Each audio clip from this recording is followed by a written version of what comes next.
caption, I did not have sex with that woman. Yes, he did. Right?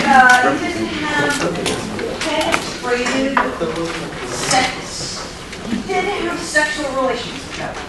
And that, for us, is culturally fine.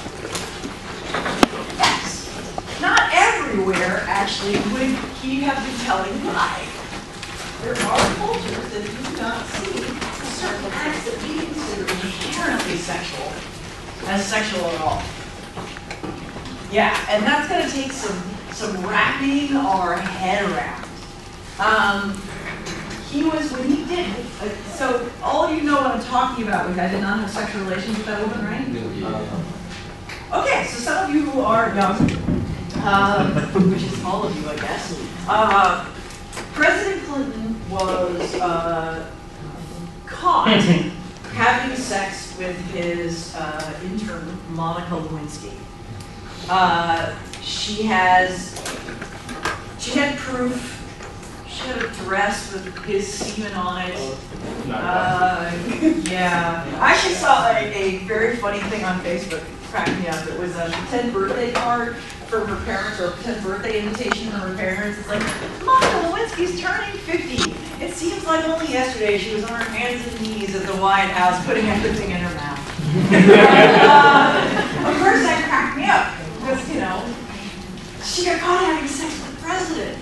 It was actually kind of interesting from a sociological point of view. Every president we've ever known has had sex with someone outside of his wife while in the White House. But it was one of the few things you could actually target Bill Clinton with. He had done very little else that was shady, but he did this thing. Personally, I was like, dude, when you're president, I kind of think that comes with the territory, right? I mean, I don't know if I'd be so upset about the whole thing. I kind of, a virile president, we associate sexuality with masculinity. And I'm like, here, we have a man as a president. This is good. I might have been alone on that. That's okay. You don't have to go with me there. But how do you define sexuality, or what is overtly sexual? Is it uniform across the United States? I would slide at the end of this presentation to issue. Like, okay, we consider oral sex in California to be a normal part of sexual relations between two people, right? You do need this too. Unless you're a yogi, you need at least two. So, but did you know that it's illegal in the state of California? Yes, oral sex is illegal in the state of California. We are actually one of the, I think 48 of the 50 states, I can't remember, it's 48 or 46, have anti-sodomy rules on the books, and this includes oral and anal sex. These things are considered illegal. Now, in California, you will not be tried for having oral sex. There's a couple in Georgia right now that are finishing the last year of their 4-year term for having been caught having oral consensual sex married with each other inside their own bedroom. Yes. How do you eat it? They were in, I know. So they were in their own bedroom, and they were having a happy naked time, right? And they were married, and a neighborhood child went into their backyard, went up to their windows, and had to get underneath it and looked under the slanted part of their closed blinds. And then told their parents. The parents called the cops. And the couple was tried and convicted for having oral sex and serving 4 years sentence.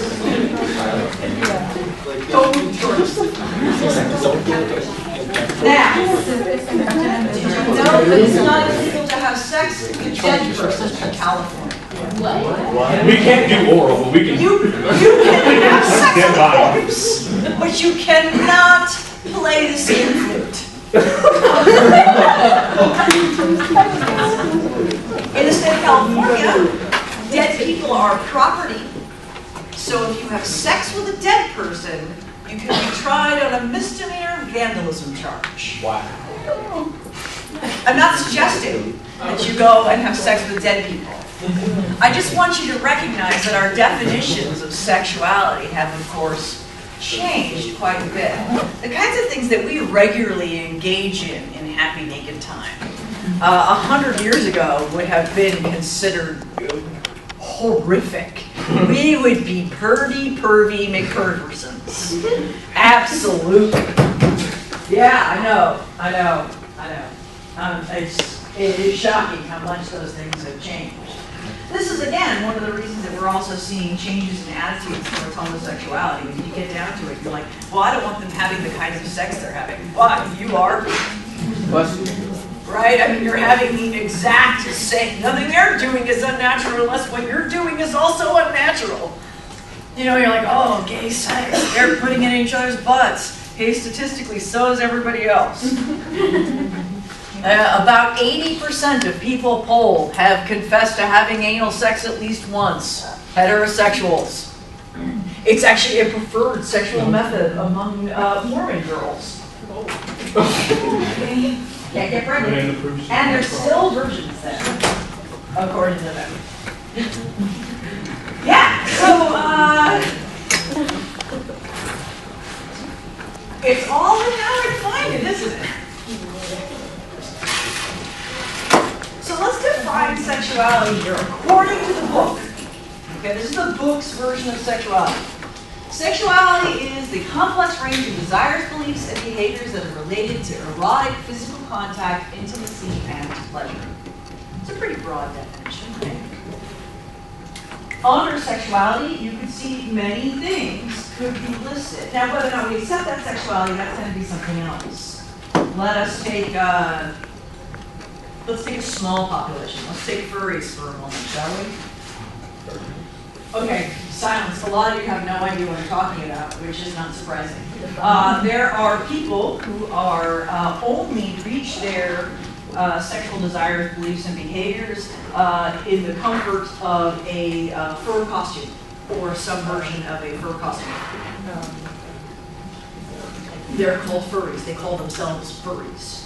So they like to wear like those suits that you get at amusement parks. People put those on. I once saw a woman go by dressed as a horse, and she was wearing hooves on her feet and on her hands, and she had a horse's tail, which was attached via an anal plug. So she then, and she would, I'm going to say, trotting on by me, and she was in front, but she had a bridle in her mouth, and she was being led by a male. And for a moment, I have to tell you, I got judgy. Well, because we were at a family event, it was a big festival, and there were lots of people dressed as pirates and whatever, and investigating their happy inner slut pirate and whatever. I don't care. But this was too far. There was this moment where I went, no, there are children here. And for me, sexuality does not extend to children. What adults wish to do, go for it. Who am I to yuck your yum? No way. Right? No way. But as soon as she was exposing herself and her tail to children, I was like, nope, she needs to leave. They need to go have private time privately. And I eventually found security and was like, Pony Girl needs to go. And they were like, okay, but I'm following her out. Ew. Oh my God, right? Okay, fine, just get her out of here. And actually, it had to do with this last part of the definition. Intimacy. Now, I would be loath to call myself a prude. Again, whatever anybody wants to do is up to them. It's something adults have a good time. There are things that go on in Germany we only know about through like crazy porn videos, right? There are people who, I mean, there's Rule 34, right? Rule 34. on the internet. There is porn related to it. I just saw Bob's Burger porn the other day. Live action Bob's Burger porn, where I just went, oh God. And there's, you know, you have a mind's eye, right? The thing that has your memory in it. There's no bleach for it. But I needed, I was like, forget. You can't unsee that shit. So I saw it. But that still doesn't cross my too far line. It was the intimacy part that I had a problem with. I considered that component of their sexuality an intimate thing, and I didn't feel like we should all be forced into their intimacy. They have a right to their intimacy, but their right ends when they force me into their intimacy.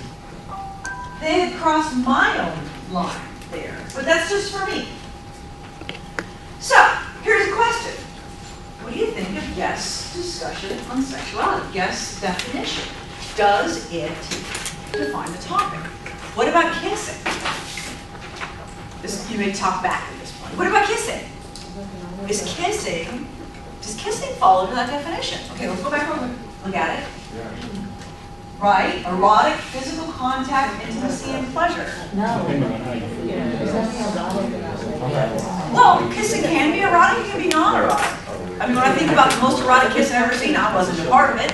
It was Spider-Man. Oh my God. Spider-Man. Right? He's upside down. She pulls his mask down and they make out in the rain. Oh my God. I told my husband he was my boyfriend. I was like, that's the best kiss ever in the world. And then I find him dangling off the roof. You know what? Turns out this was better in movies.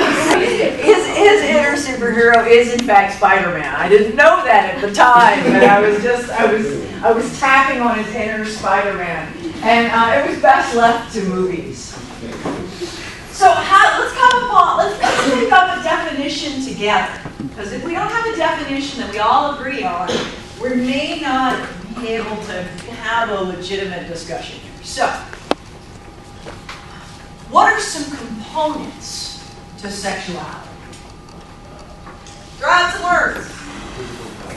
Physical touch. Okay, first I'll have to write sexuality. Physical touch. Okay, what else? Pleasure.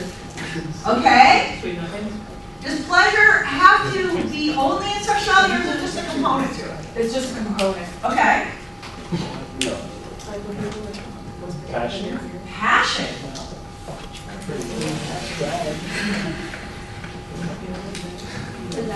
Desire. Oh, I like that. What? Attraction.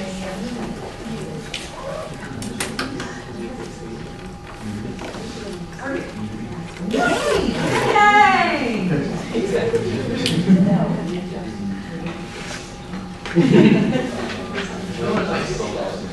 Selfishness. Interesting. What? Well, I mean, yeah, it's sex in general, intercourse. Like I feel like it is like a selfish act of stuff. Like, not only are you allowing each other have Not only are you giving, but you are getting. Like, yeah, your individual goals are. Yes, it's a race. Yeah. It's true, it's a race. Age. Pardon me? Age. Age?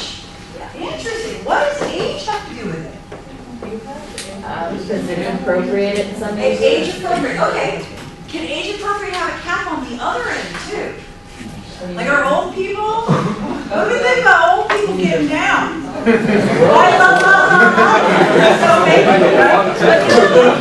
So here's something odd I bet you didn't know. In convalescent homes, people in convalescent homes report having sex more frequently than middle-aged grandmas. What else are we supposed to do?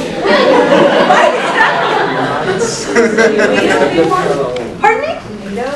Libido, okay. Are we gonna find libido as different than desire? I think we can. Don't mind my fat ass and body to the front. Okay? Libido, okay, what else? That's the name. What is libido? Libido is your drive.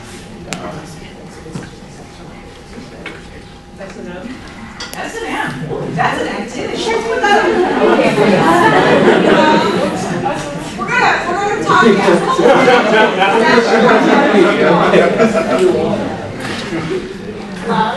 is love? Okay, it's love. We'll put on here. I don't know what that is. You said, well, you know what? Here's a question. You all agree with that? No. What is that? You don't have to have both. Yeah. Right, you don't have to have love that sexuality. Let's put this one as a question. I'm initially going to put this one as a question. That's true. You don't have to be naked to have sex. You don't have to be naked to have sex. Not even whole, not even kind of naked. Trust me. What is S&M? S&M, oh, okay. S&M is, Play the song. it's actually technically by most practitioners called BDSM, but it's, S&M is, this is about sadomasochism. This is about bondage and dominance. So this is, you know, tie up, tie down stuff. But more, Better. well, there are different levels to this, right? And something as simple as you put a blindfold on your partner is technically considered in this. But I will tell you that a girlfriend of mine and I have this sex shop that we love to go to because it used to be like the sleaziest porn shop in the world, like the kind where guys would go into the movies and come back out all zippy uppy, and it was creepy. And then at some point they decided to market it to women. This place cracks us up every time we go in. We go in mostly just to laugh our asses off. And the place is called Romantics, with 2 X's, right? In the front of the store is like all your, I'm getting dressed up like a sexy mermaid. Like pretty much all the stuff you're going to see flaunted for Halloween this year. And you know, Slutoween is coming out. Yeah, she's a whore. So, you know, all that stuff where girls let out their inner hooker. But in the back, which is not very far back, you have to go past all the sex toys, and there's a tiny section that is clearly devoted to gay men, but it's like, you know, girl vibrator, girl vibrator, girl vibrator, girl vibrator, girl, and then like a little section for men, and then it goes back. And by the way, guys, girl vibrators don't always look like penises, just so you know. You're not always interested in looking at your penis. So, in the back, though, it is an entire room devoted to BDSM. And it isn't scary, it's like tape, and you put it around your wrists, it doesn't stick to you, but it doesn't come off. Like, it's like plastic tape and little feathers and little masks, you know, stuff like that. And then if you keep going, there are like sheets that are made of Velcro. And then there's a whole set of Velcro stuff that attaches to it. So you can basically go and stick somebody somewhere. Is this the same place that has the little bondage bears, A Touch of Romance? No, this is like in Pasadena. But yes, they do have bondage bears. They're cute. They're cute. Yeah, they're cute. Bondage bear. How big? You guys are all 18. Go. If you want to get a greater concept of how significant this market is, go down to San Diego where there are multiple sailors. Anytime you find places where there are active military being stationed, you will also find large selections of sex stores. And there's one in San Diego that is called the Toy Warehouse, and it is a warehouse. And oh my gosh, you'll get a really great idea for the broadness of human sexuality there, because they cater to everyone from I want to look like a 17th century Italian queen, that's what they're into, to the sex toys that come out of Japan, which they are an inventive group. It's particularly amusing because sex toys are dildos are actually illegal in Japan. But they make them. Yeah, they call them action figures. If you get one out of Japan, it's got a face on it. Yeah, in the printing, there's a face, and they usually wearing clothes too. Dead serious. They call them action figures, which became a concept. They were like, hey, You want to go get some action figures? Yes. And when we first started dating, both my best friend and I started dating both of our boyfriends that became our husbands, they were both really into actual action figures. Like, her husband has an impressive G.I. Joe collection. My husband has an impressive Cowboy Bebop collection. And so they were like, hey, let's, the guys were like, hey, we should talk about our action figers. And Morgan and I looked at each other and went, we have to go now. We're going to get caught. And we're starting to get this idea that this kind of stuff isn't so secret anymore. It isn't so private anymore. There's a whole industry of, we used to have Tupperware parties and like candle parties, and now we have these passion parties is what they call them. And there's a woman who comes with a case full of stuff and you play party games just like you would, and then they sell items. Isn't there like adult con now too? Yeah, well, adult con's been going on for a long time. That's really geared towards the porn industry. This is, if you will, the home version of the game, where a bunch of women get together and they're totally not, they're still inhibited, if you will. We're not going to discuss every component of our sex life, because intimacy, remember, is intimate, right? There's going to be some things we're going to keep to ourselves. But these kinds of things are going on in living rooms all over the U.S. It was on The Real Housewives of Orange County. Yep. Yeah, no, it's going on constantly. There's a woman who somehow got my email address. I don't know how. But she keeps sending me these invites. Oh, please host a party. I'm like, oh, yeah. Because, frankly, those things embarrass me. Now, we have other components that allow our sexuality. What's a strip club? Where does it fall in here? Desire, right? Because you actually get anything? No, you're paying for the idea that you could maybe. Right? You're not even supposed to touch the strippers. You're not supposed to touch the strippers. Don't know if you knew that. The guys, they pay the money and the girl does the dance on the lap. She's got complete control over the situation that she leaves. Right? Guys, you may not know this, but strip clubs designed for women are different. Very different, actually. I have now, I had a wake at one.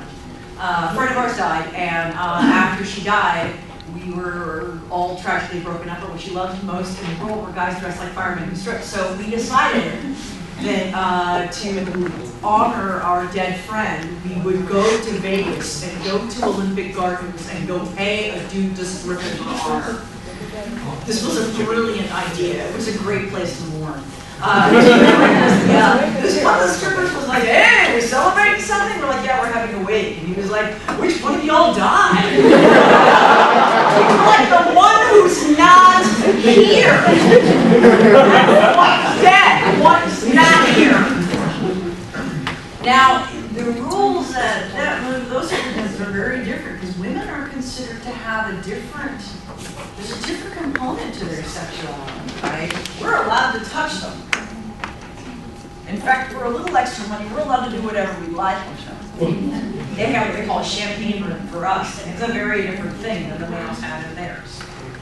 I was personally embarrassed by the whole thing. It was only like the third time in my life I had ever been exposed to strippers under those circumstances. And the first time, a girlfriend of mine took me upstairs and says, come here, come here. And there was this stripping room of men. And I was like, oh my gosh. This is, you have your first lap dance. She waved $20 at this guy. He came over and he started dancing on my lap. And I said, this is very awkward. I'm uncomfortable with this situation. And he said, it's okay. What's the last book you read? And I was like, Brothers Durandon. It was good. It was a Russian novel, 19th century. Really, it was about Jewish oppression. And he was like, oh, is that like Tolstoy?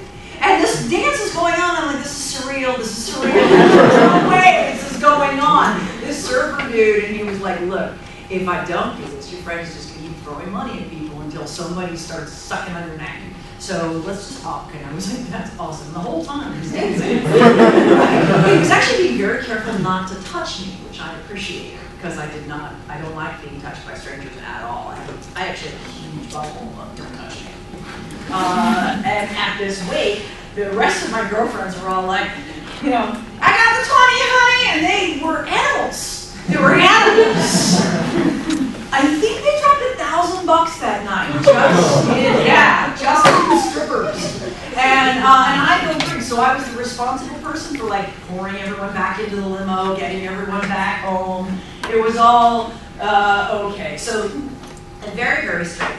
I found the whole thing odd because of the intimacy component to it, right? You had a naked, well, mostly naked dude on top of you, but it was very strange.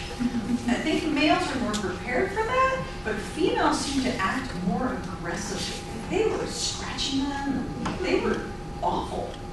These are my friends. I love these women. I'm fucking fired for any one of these women, but I was like, whoa, hello, self-restraint. And I think part of it was that, again, they had crossed my line for what I considered appropriate, also, and what I considered exploitive, because that's the other part. When we move out of this consensual space and we move out of consensual activity, we start recognizing that there's this gray area over here where it becomes exploitive, where it's still sexuality, but it doesn't involve actual pleasure, actual consent, actual intimacy, actual desire, right? Think about the oldest profession in the world. Hooking. Oldest profession. That's what they say. We don't know if it really is. I suspect the oldest profession in the world is motherhood. But the line there, we agree. So, is a hooker the embodiment of sexuality or not? I mean, you'd argue all of these things are there, right? Well, it has to be attraction to psychology. So, attraction to attraction of whatever it is.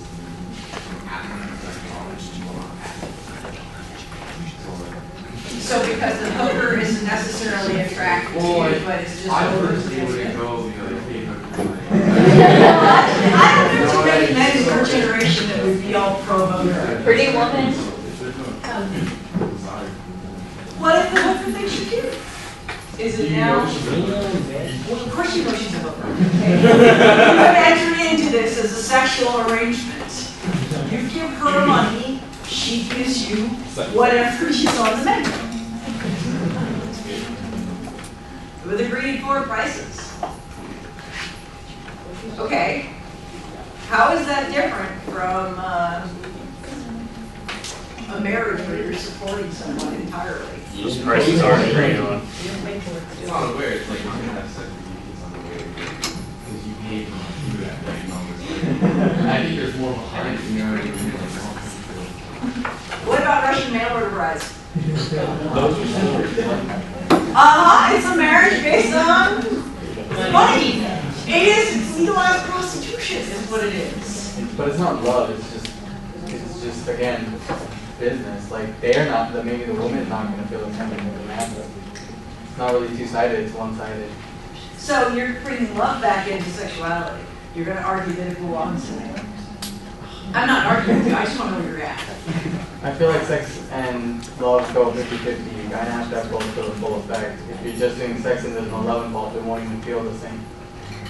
That's what they love. Your parents love to tell you that. That's what I said. You don't have to have love to have sex. You don't have to have love to have sex, and you don't have to have sex to have love. These things are not necessarily. If you have a paraplegic spouse, you still love them even though you have sex with them, right?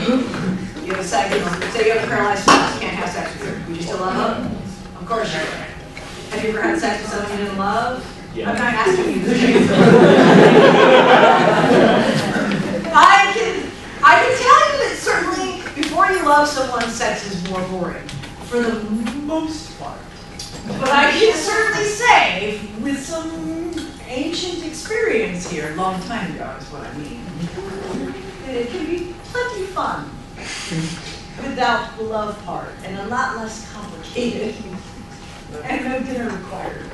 Okay, so what about this as a definition? The cultural arena within which people debate ideas of what kind of physical desires and behaviors are morally right, appropriate, and not. This is a very different kind of definition, isn't it? I like that one better. This is the kind of definition we start talking about legislating people's sexuality, right? Making arguments about what people should be able to do, as opposed to what they actually do.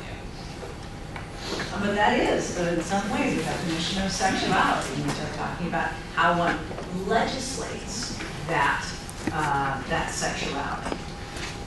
I'm sure you've all had conversations with your friends about appropriate versus inappropriate sexual behavior. You've discussed activities, right, where maybe your girlfriend was like, oh my God, I tried this, and you were like, whoa, whoa, whoa, whoa, ew. Or you were like, really? How'd that go? You know, whatever.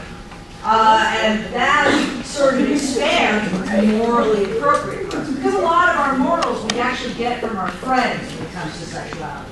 So this is one of those places where we tend not to reach to our parents consciously. Subconsciously we do it all the time.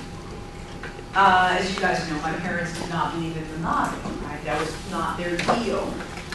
Personally for myself, I'm a freak about monogamy. It's like, yep, that's me down the line. I have absolutely lived both ways. I've made a decision this is the way I like to be.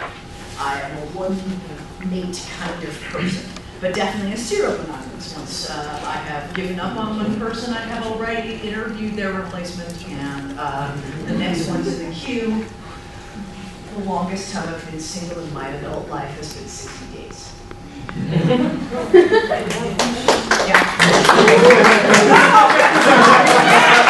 That's actually pathological, you guys. There's nothing normal about that. It's just like, oh, life is short. There are lots of fish in the sea. That fish went that way, I went this way, or I threw that fish back. I have found a better fish. But I don't quite have the idea that pair bonding is pair bonding for life. I'm a monogamist to be sure, but lifetime pair bonding, which is what part of the morality of sexuality is related to, right? You're supposed to just have sex with one person for the rest of your life.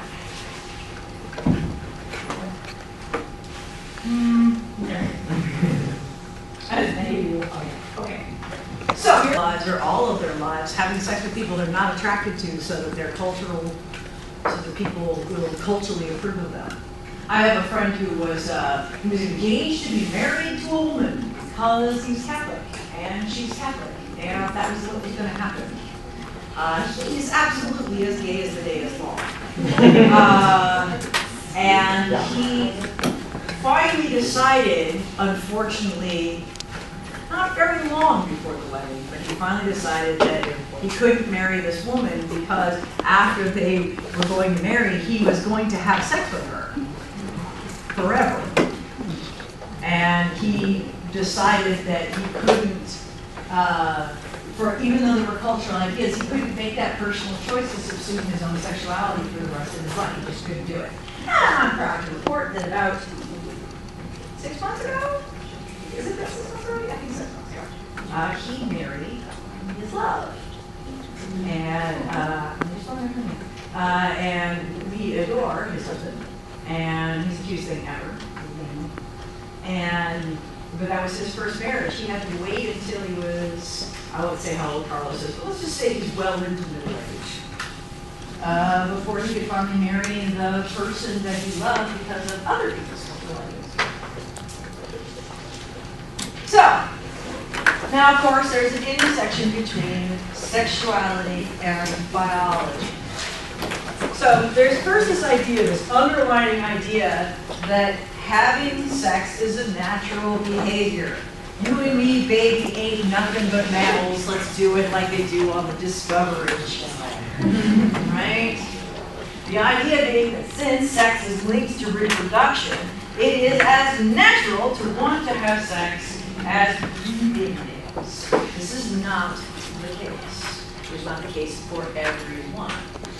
There's also this overemphasis placed on biological desires for sex, where people suggest that everyone is running around dying to have sex with everyone else, and if you don't have sex for a while, oh my gosh, you must be frustrated, you must be angry, you must be filled with sexual desire, and more likely you're not. More likely you're focused on other things, you've got other things going on. It doesn't make you weird to be like, oh yeah, and your friends are like, oh my gosh, you haven't had sex for like 6 months? Oh, you must be going crazy. And you're like, yes, yes I am. Because if you say no, then they're like, oh, you okay? Like there's something wrong with your biology if you weren't just crawling up a tree. And ladies, can I give you something specific just for you? And that is, you may never actually feel that pressing desire where, oh my gosh, I want to have sex, and you're physically, biologically feeling it, not the emotional, I missed someone, I want to be with someone, but the biological drive to have sex may not occur until you're in your mid-30s. So if it has never occurred to you, it is okay. Culture tells you you're supposed to have this. Biology, as it turns out, doesn't really click in until much later. A lot of you were concerned about what happens when you turn 30, and you're all like, oh, if I'm 30, I'll be old. No, just remember, turning 30 is one step closer to actually having biological drives that go with sex. They come late. Now, for males, they come early. Sorry.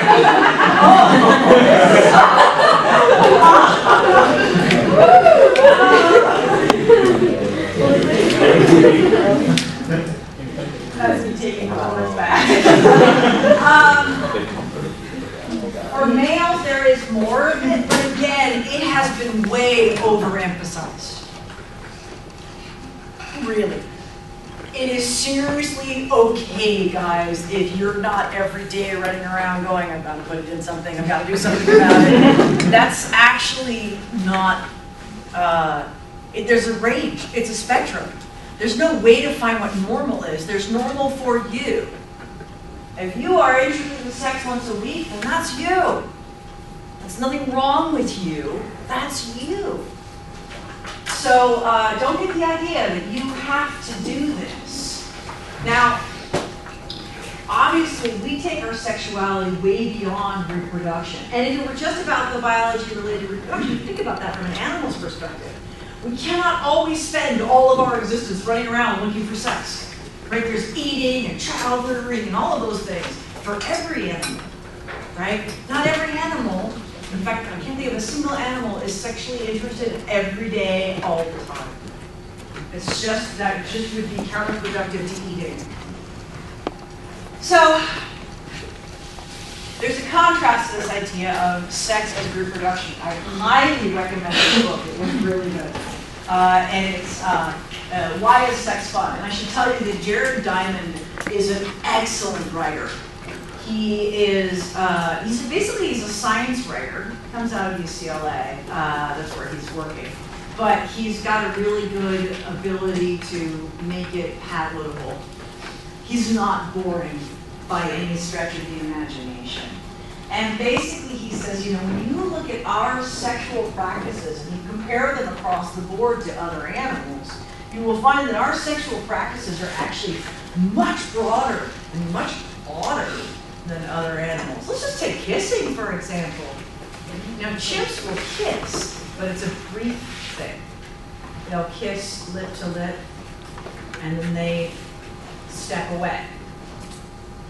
We, particularly before we become sexually active with someone, we look at it as a step, like there are steps that one is trying to reach. I think this comes from the whole baseball analogy. First base, second base, third base, fourth base thing. But when you first meet somebody, before you start having sex with them, that's when you do your heavy makeout time, right? That's when there's all of that hot and heavy hours and hours of kissing. I always call it kissing like Christian kids, right? We're not supposed to be having sex. that close, but nope, not having sex, all this kissing.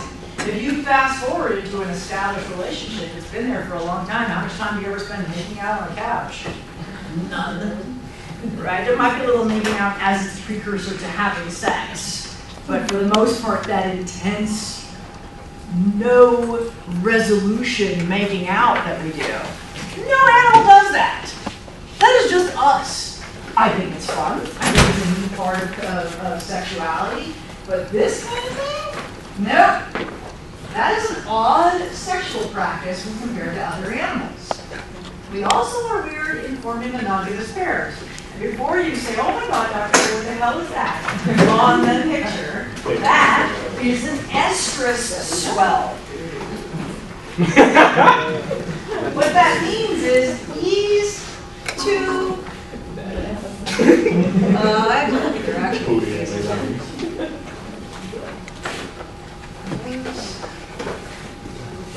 those are baboons. These two baboons, they're advertising that they are sexually ready. It's the hot donut sign, basically. You know, they have to advertise because otherwise, other times they cannot have penetrative sex. Other primates do not have sex for fun, except chimpanzees, and they don't have penetrative sex for fun. They have oral sex for fun. Our closest cousins, the bonobo chimpanzees, the way they resolve most conflict, if there's any kind of conflict over food, a fight in the community, everybody stops what they're doing and they all have oral sex. And without regard to orientation. So basically whoever's closest, that's the night. Right? And everybody gets mad, you know, there's like a fight, something, everybody gets tension, and then everybody does what they're doing. But they also are unique among species in that they use sex as retribution the way we do as well. So you'll have two males will fight, and the loser male will apologize to the winner in a way that we would recognize in a prison population. He will symbolically offer his backside for mounting, and if the winner decides it's cool, the mount will be symbolic only, where he'll come up behind him and if he's really angry, the mount may not be symbolic at all. Sometimes chimps will try to head that off at the pass by a preemptive oral sex. Basically, the loser will blow the winner in order to not deal with the symbolic mounting. Can monkeys do this? Chimps, they're apes like us. Yeah, well, girls do this all the time. All the time. If you really want to fight, we take the bed. Right, exactly. It's makeup sex. We all know makeup sex. It's fun. Right? Sometimes people fight just to make up, right? But no, there's in human behavior, using sex as a reconciliation tool is very common. Very common. You're mad at me? I'll make you not mad at me anymore, right? So, this actually I don't, in primates this is not true. Males not participating with their offspring. Primates typically do. But in most other mammals, they don't do monogamous pair bonding. They don't do childbirth. And what we see is we can tell when females are reproductively capable. See, this is a big, obvious sign. I'm reproductively capable. Right now, if you inseminate me, it's probably going to be your baby. Now, you look at me. I'm not currently, just like, where am I in a cycle? No. I am 21 days away from being reproductively capable. You guys now know the date.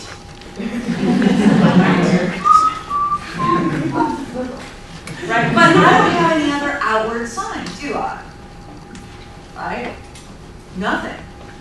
So how does a male make sure when he's reproducing with me that he's the only one reproducing with me? He can't just show up 21 days from now and be like, all right, because technically I'm actually fertile for 72 hours. So, it actually has to do with the length of the living time of the sperm and a bunch of other things, but there's all this stuff. Basically, there's a window. But how does he keep track of me during that window? By always being there. That's how he manages it, because we have cryptic estrus. We don't do this. Thank God. We engage in sexual activity all of the time, not only when we're ovulating. And we engage in theoretically in monogamous sexual activity. The male is protecting the goalpost, if you will, the ovary goalpost. He's protecting that end by maintaining a monogamous pair bonding with us, or the closest thing he can get to a monogamous pair bonding. Truth be told, real monogamous humans are actually quite rare. We talk about monogamy like it's the most normal thing, like a normal family is a nuclear household where you have a mother and a father and a baby and they only have sex with each other. And census-wise, that's like less than 23% of the population actually lives this way. And then in reality, if you looked into those families, the male only having sex with the female he's married to and the female only having sex with the male she's married to, if people would tell the truth about that, we'd find out it goes closer down to about 3%. So we have this as a cultural idea. We find one mate and we have sex with them. But in reality, actually, we look more like the rest of the animal kingdom. So, this is Helen Fisher. She's written a whole bunch of stuff about, like, you know, what about sex, what about love, what about the contract, if you will, the anatomy of love. She's really all about sex. She's arguing that our natural sex that we do is actually highly unnatural compared to the rest of the animal kingdom, and that there are she argues components we have to consider, and that is the emotional component. We have no evidence that animals that pair bond, animals that mate for life, or even mate for seasons and stay with the same mate, have any emotional attachment to their mate. Even the penguins, right? The penguins where dad sits on the egg through the cold, cold, cold, cold winter. And then mom comes back and vomits up all the fish for dad as a baby. It's adorable, right? I don't understand it. But, and actually, by the way, they don't really mate for life. If she's late and she doesn't come back on time, she'll find another one. Yeah, he'll find another one too. They will unmate if they don't make the right time schedule. But as long as everything meets on time, then they will in fact mate for life. But we have no reason to believe they have any emotional attachment to them. It looks adorable, right? The two of them with their heads together over their baby. But yeah, it's just a little heart. They make a heart, right? And we're all like, oh, that's the cutest thing ever. We're not sure they have that. We can't actually be sure about the emotions of animals at any point. So we know that we have this additional component, this emotional component, which stretches between culture and biology. It's going to straddle both. And we're going to have this cultural component. We are supposed to find love, and we have all these ideas about what love means and what sexuality means. And so trying to unwind these for humans is actually very difficult. We can't even really use other animals as a model so well because pretty much nobody else does it like us, except the bonobo chimpanzee, which does. The common chimp, the kind you're used to seeing in films, they don't. They have emotion and they're really driven by emotion. That's without doubt they have that. But in terms of their relationships and how they're navigating through emotion, we're not very clear. With the bonobos, we're getting pretty clear that there is a great deal of emotional investment in sexual relations. So, As far as we can tell, there's no genes that have anything to do with sexual orientation, who we're going to have intimacy with. They were looking for a long time for what we call the gay gene. But recognize that that very approach, the gay gene, the same way they look for the gene for diabetes or the gene for cancer, makes some sort of suggestion that being gay is a disease, which it's not. That, however, leads to other people saying, oh my God, it's a choice, and therefore, as a choice, should be regulated or stopped. Because then they're making an unnatural choice. Well, if our closest cousins that have the same kind of sexual behavior that we have regularly engage in same-sex pairings, that actually suggests it's just as natural as opposite-sex pairings in natural sense. So it really, for us, has a lot to do with norms and values. Now, our parents had a family and created a family model for us, right? And then they model their relationships. They're at the very beginning, we use our parents as models. Every little kid, at some point or another, asks the opposite sex parent, if they were raised in a household with a male parent and a female parent, asks the parent that is the opposite sex of them when they can marry them. It's an awkward conversation for every parent when their child says, you know, when do I marry you?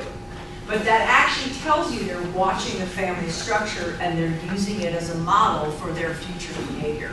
It doesn't mean that your child is sexually attracted to you. That is not the case. It's that they're looking forward to modeling your behavior. It was awkward in my household as well. But actually, Spencer only did it once. Many children do it repeatedly. Spencer was like, when I grow up, I'm going to marry mommy.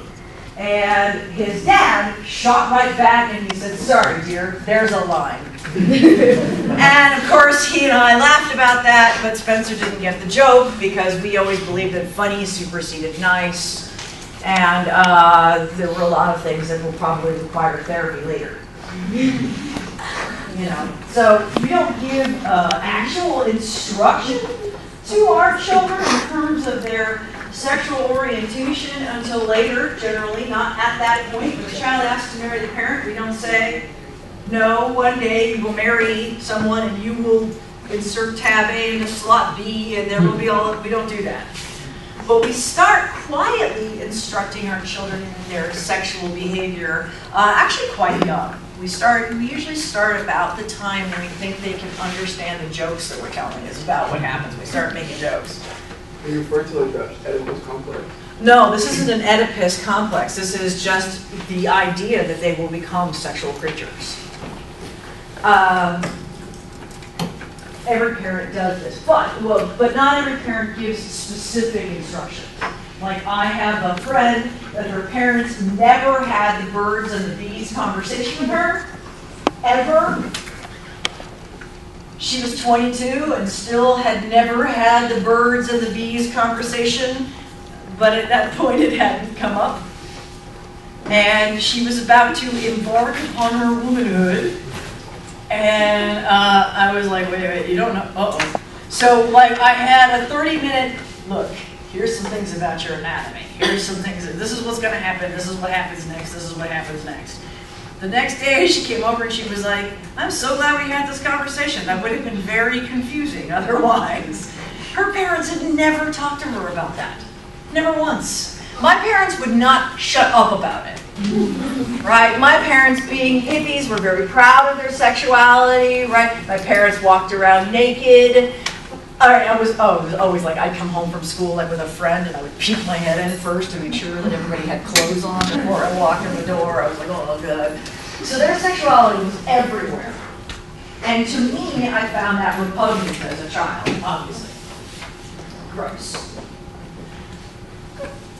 I tried to find a middle ground while raising my own child. Like, sex is not going to be a taboo subject. It's not going to be totally freaky if you run across your parent naked. But there are limits. Like, you don't really need to know I'm having sex right now, kind of thing. It's to the best of my ability. We always lived in very small apartments. So there were some times where I was like, well, guess he knows. But for the most part, you know, kept it pretty quiet. The first time I gave him any kind of instruction was after school had given him the instructions.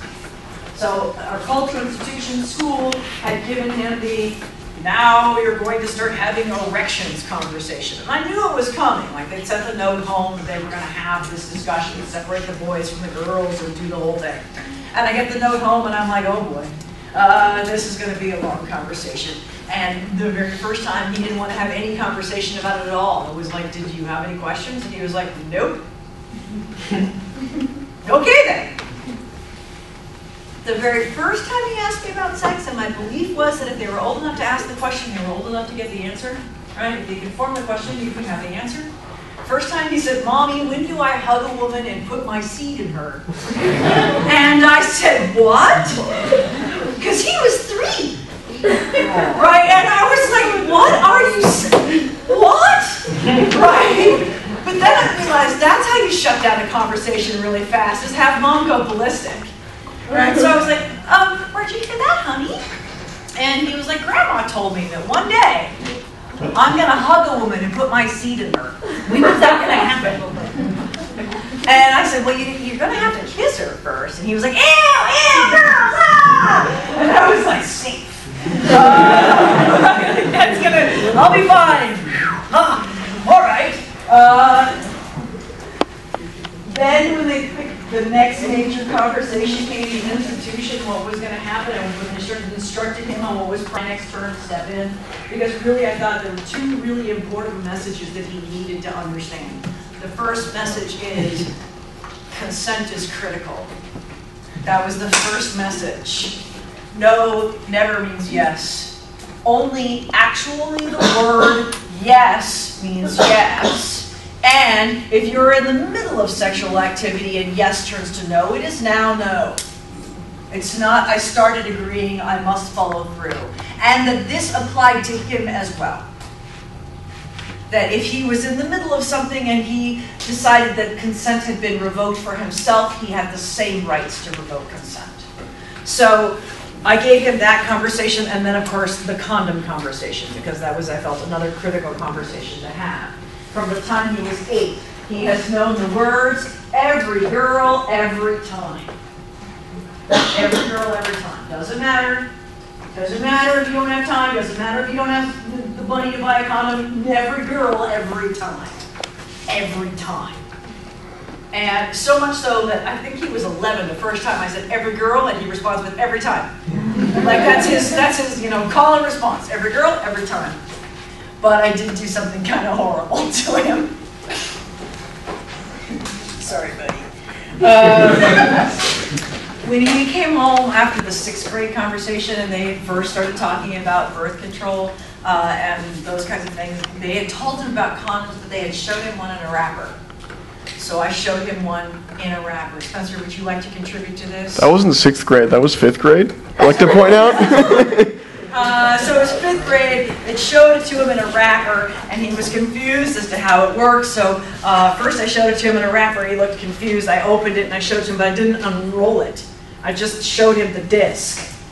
And I was like, so this gets placed over your penis, and he was looking at this, and I realized this also is not a very good explanation, right? It's a disc, it's flat, it doesn't make any sense.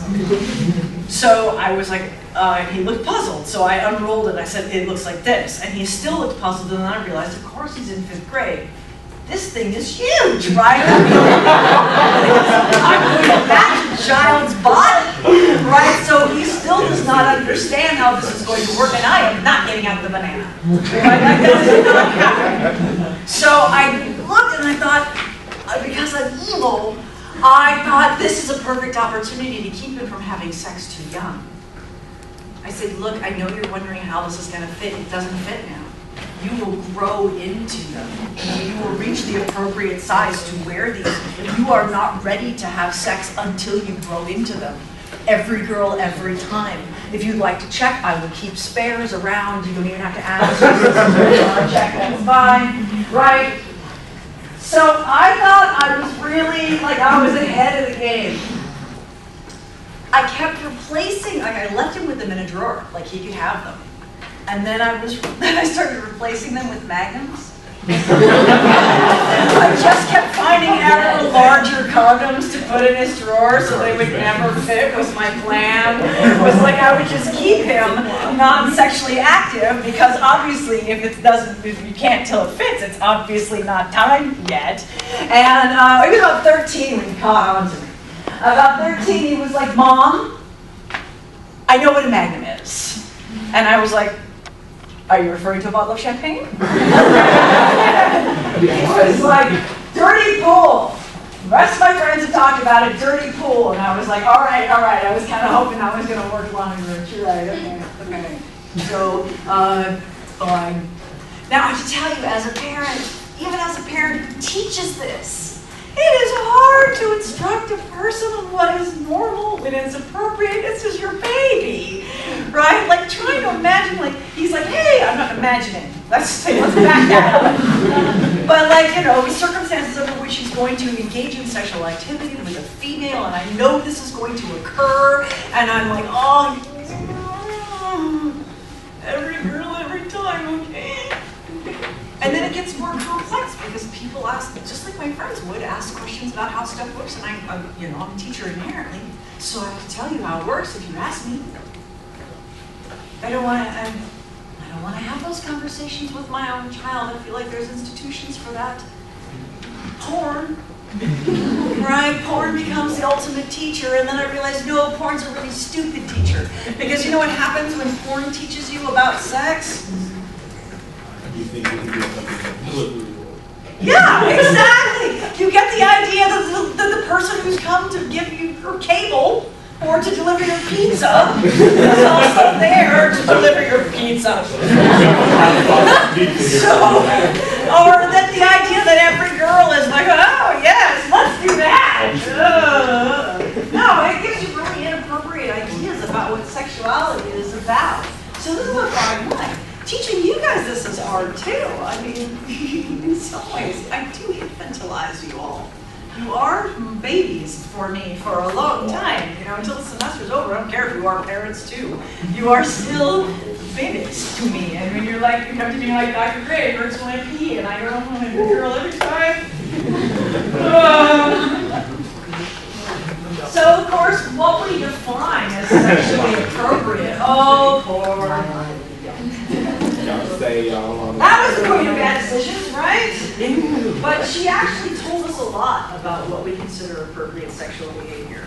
For all of that nonsense, all of those blurred lines, if you will. A little bit more blurred. It's a lot blurred. God, I don't understand when you sing a song about blurred lines, those crisp lines going down his suit. I was like, that is Launching and ass grinding But, all of them. so she's dressed like a child. She is a child.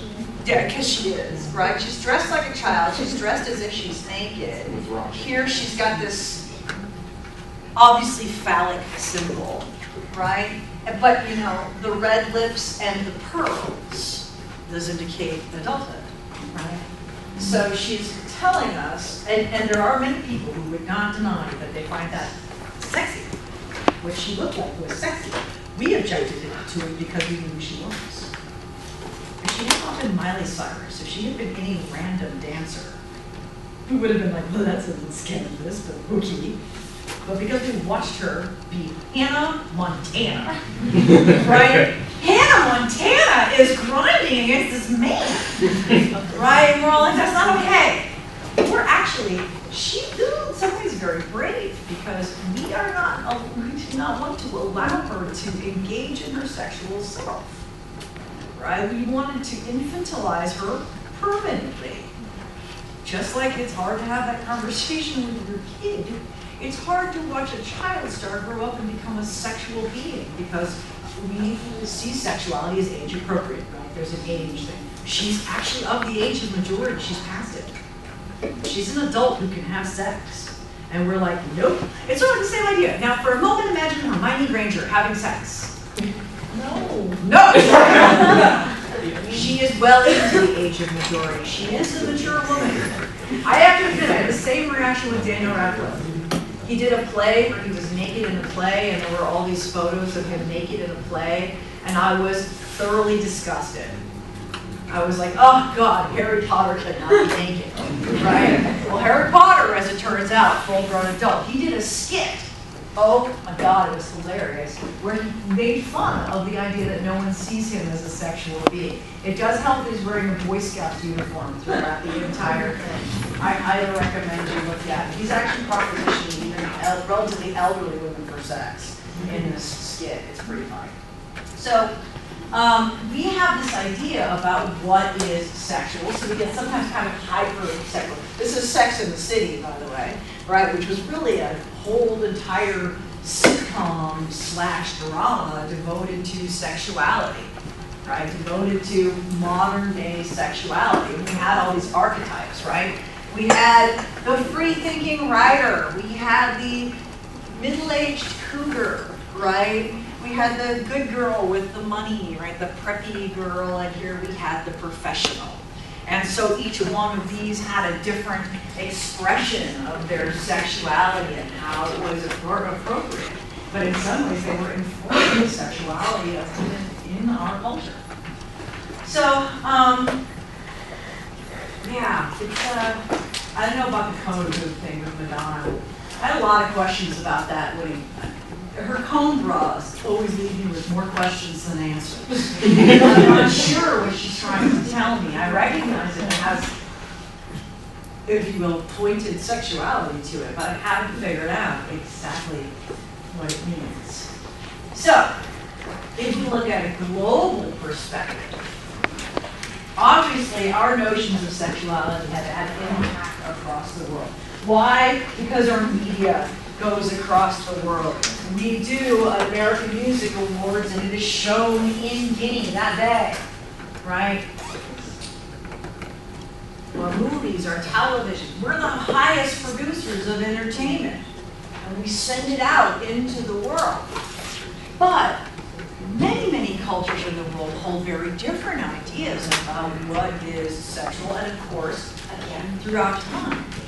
During the Elizabethan time, during the time when Queen Elizabeth I was on the throne, the most scandalous thing a woman could show you was her ankle. To see a woman's ankle, you could be jailed for that. Ankles. You've probably seen clothes from the period. Tits out to here, down to the nipple, and actually there's a painting of Queen Elizabeth where her nipples are on the outside. She's wearing a dress, we call it the nipples from Naples. She was an Italian painting where she's wearing the rest of her, but her breasts are entirely exposed, because that was actually okay at the time. That was not considered scandalous. Ankles. Ankles. And for guys, the sexiest part of a man was his calf. They would wear yellow stockings to indicate they were available, and would tie a ribbon, a garter, around right at their calf so you could see how it went in. And that's how you knew he was a sexy, sexy man, because of the turn of his calf. That was sexy. Right now, what's sexy now? Well, here, we consider lots of things to be sexy, but definitely like cleavage and then I've never seen it. But for the Wadabi men, they tend to paint their faces slightly yellow with black spots to emphasize their white eyes. The sclera is the sexy thing, not the iris, the sclera. If you're an anthropologist and you study the Wadabi, the thing you pack is Visine. You pack tons of Visine. It's worth its weight in gold for the Wadabi. Because if a man has white sclera, oh, and white teeth, you also bring crest strips. So they chew on this bark thing to whiten their teeth. So the men must have very, very white sclera and very, very white teeth, and that indicates that he is a sexual being. For women, it's a form of tattooing, and the way they hold their eyes. Downcast eyes are way sexier than a stare. A stare, okay. But a woman who keeps her eyes down like this and occasionally like flips up and flips down, hubba hubba. Right? There are some cultures for whom shoulders are the object, or necks, right? It's all what is considered sexy, not cleavage and pointy bras and sticking your tongue out and waving phalluses around. This is a different form of sexuality that I'm gonna jump into on Wednesday, because Wednesday is when we're gonna start talking about sexual orientation and as that relates to, today was just sexuality, Wednesday we start with sexual orientation. Because yeah, I'm